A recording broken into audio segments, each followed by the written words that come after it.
मोठी लढाई र लढू मातीसाठी र गड्या मनगटाच जोर लावून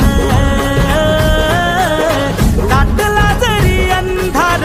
एकजूट होऊ आज दिवा देऊ तेज धावलं